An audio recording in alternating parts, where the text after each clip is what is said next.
நடிகர் விஜயின் ஜனநாயகன் திரைப்படத்திற்கு தணிக்கைச் சான்று வழங்குவது தொடர்பான மேல்முறையீட்டு வழக்கின் தீர்ப்பை சென்னை உயர்நீதிமன்றம் தேதி குறிப்பிடப்படாமல் ஒத்திவைத்துள்ளது.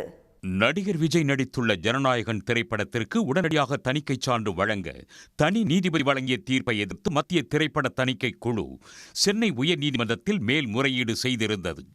இந்த வழக்கு தலைமை நீதிபதி அமர்வில் விசாரணைக்கு வந்தது. அப்போது வாதிட்ட தணிக்கை வாரிய தரப்பு வழக்கறிஞர் தணிக்கை குழு குறிப்பிட்ட 14 காட்சிகளையும் நீக்கிவிட்டதால் மட்டுமே சென்சார் சான்று வழங்க கோர முடியாது என தெரிவித்தார். படம் தொடர்பாக புகார் வந்ததால் மறு ஆய்வுக்குழுவுக்கு அனுப்ப முடிவு செய்யப்பட்டதாக கூறிய அவர், மறு ஆய்வுக்குழு பரிந்துரை வழங்கிய பின்னரும் தணிக்கை வாரியமே முடிவு செய்யும் என்றும் தெரிவித்தார். ஜனநாயகன் தயாரிப்பாளர் தரப்பில் வாதிட்ட வழக்கறிஞர் படத்தை மறு ஆய்வுக்கு அனுப்புவதாக தகவல் மட்டுமே தெரிவிக்கப்பட்டதாகவும் உத்தரவு ஏதும் வழங்கப்படவில்லை என்றும் கூறினார். படத்தை பார்த்த தணிக்கை குழுவினர் அன்றைய தினமே கருத்துக்களை தெரிவித்திருக்க வேண்டும் எனவும் 4 நாட்களுக்கு பின்னர் புகார் அளிக்க முடியாது எனவும் வாதிட்டார். அத்துடன் ரிலீஸ் தேதியை தெளிவுபடுத்தவில்லை என்றால் OTT நிறுவனம் சட்ட நடவடிக்கை எடுக்கும் என்றும் சுட்டிக்காட்டினார்.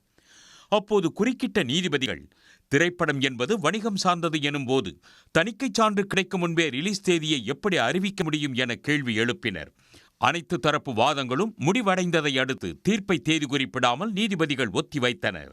உடனுக்குடன் செய்திகளை தெரிந்து கொள்ள சன் நியூஸ் பெல் ஐகானை கிளிக் பண்ணுங்க.